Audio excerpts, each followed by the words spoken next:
que ha passat això als Països Catalans hi ha hagut ni 30 persones que s'hagin manifestat dins del CAP on s'ha dit això, mai. Hi ha hagut desenes d'agressions lingüístiques d'aquestes, mai. La meva pregunta és a vosaltres, vilassarencs de pro i de bé, si el dia de demà algun de vosaltres li diuen no et penso atendre en català a la sanitat pública, què fareu? Si no passa res, que és el que segurament passarà, perquè mai passa res en aquest país, mai passa res en aquest país, excepte l'11 de setembre que anem allà amb els clavells i no sé què, si no passa res en aquest país, us ho dic ras i curt, no som una nació, ja està. No passa res per no ser-ho, no passa res per no ser-ho, però deixem de dir que ho som, si no passa res. Una nació reacciona quan és agredida, sempre. I sobretot a nivell local. Amb 20 persones ja ho tens, Perquè vas aquí tots són capelletes, no? Pollastres sense cap que no saben cap on van. D'organitzacions en tenim 400.000, mai passa res en aquest país. Pensem-hi. I llavors, també parlo del consum responsable. Oi que nosaltres diem que una llengua en futur és una llengua que té valor econòmic? Doncs allà on vosaltres us deixeu els vostres 20.000 euros, m'ho invento, per unitat familiar o més, té un gran poder lingüístic. Ahir llegia a Twitter una cosa que estava molt bé, que la van publicar els de Mantinc el Català. Un noi que deia, he anat a l'Hospitalet, a una benzinera, i hi havia un nano llatinoamericà que m'ha parlat en català. I li he dit, com és que parles també el català? Diu, no, és que el meu cap ens diu que hem de parlar sempre en català. Que si ens demanen que parlem en castellà, llavors parlarem en castellà. Però el meu cap ens diu que sempre hem de parlar en català. Perfecte. Hem d'enfortir aquest tipus d'empreses. I hem de debilitar les empreses dels pencos aquells que se'n van a Brussel·les amb l'estelada però no demanen el català als seus empleats. Aquestes les hem de debilitar. I hem d'enfortir aquestes. Tothom entén, a veure, no és que vulgui fer propaganda, però és que hi ha gent que entén què vol dir llengua vehicular i gent que no. El grup Bonpreu han entès, a diferència del Departament d'Educació, per exemple, aquells han entès què vol dir llengua vehicular. Aquells ho han entès, no? Tothom entén que no és el mateix anar a comprar al Mercadona que al Bonpreu? No és el mateix, ja està. Ai, que val 3 cèntims més. Vale, si la teva nació val 3 cèntims, doncs ja està. No hi ha problema, a mi m'és absolutament igual. Els primers tenen contractats 10.000 persones que han de parlar prioritàriament en català. 10.000. Ja està.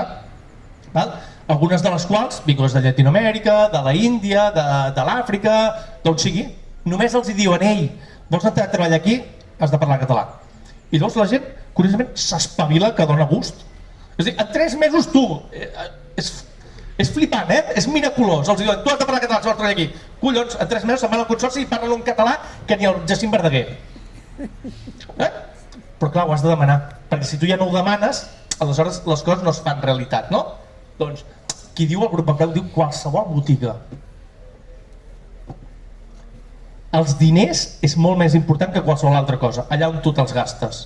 Per tant, el consum responsable... No heu vist molts indepes que els dius ai, ja t'has canviat la llum? Encara ets d'Endesa, tio? 5 anys després? Ai, és que no he tingut temps. Són 15 minuts, jo ho he fet, Suposo que vosaltres també ho heu fet, esclar, per descomptat, 15 minuts, canviar-te la llum i fer-ho en una empresa catalana que treballi en català, 15 minuts. No han tingut temps en 5 anys. Bueno, en 5 anys no, tota la seva vida, no han tingut temps. La insostenible lleugeresa de l'ésser independentista, en aquest cas. Això passa. I ara us donaré la paraula. Bueno, estem en una situació en què a mi de vegades em diuen el català pot sobreviure? I jo els dic, sí, clar que pot sobreviure. Si el basc eren un 15% i un 10% entre els joves i ells s'han espavilat, ells són l'exemple d'allò, a Europa. Nosaltres podríem arribar a fer? Sí. El català pot sobreviure amb la mentalitat actual dels catalanoparlants i els indepes? No. Una generació, 2 generacions i s'ha acabat. Ja està. Tan fàcil com això. Fixeu-vos, com la gent només vol sentir coses bones en comptes de dir-se el que és bo. De vegades jo dic això i la gent, fixeu-vos, la gent està molt acostumada que li venguin droga, oi que sí? Els últims anys ha estat droga total, no? Passaran coses, d'aquí una setmana passarà, tothom, a veure què passarà, i mai passa res. Us n'heu adonat?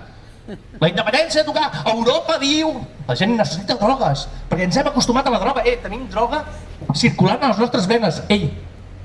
Deixar de tenir droga, desintoxicar-se és molt complicat. És molt complicat desintoxicar-se. La gent em diu, ai, he sortit desanimat del que has dit. I dius, vale, tu volies que jo vingués aquí a vendre droga i que et digués que el català es normalitzarà, que tot anirà bé, com a la pandèmia, tot anirà bé, arcs de Sant Martí i tots contents i calents a cap a casa. Però això, ho veieu que és la millor manera de desaparèixer? No tenir clar el que tens al davant. Això és la millor manera de desaparèixer. Estem en una situació molt delicada. Es pot revertir? Sí. Podem revertir-ho tal com anem ara? No. Controlem tot el que fan els ajuntaments, els nuclis locals, a nivell de cultura, a nivell de llengua, a nivell d'extraescolars, a nivell... No controlem això. A les Borges Blanques, l'estiu passat, 90% de vot indep, 95% de catalanoparlants van contractar una empresa on els monitors els deien als mateixos ciutadans de les Borges Blanques háblame en espanyol. L'Ajuntament no hi havia pensat que havien de demanar el català en els monitors de l'epicent. No hi van pensar.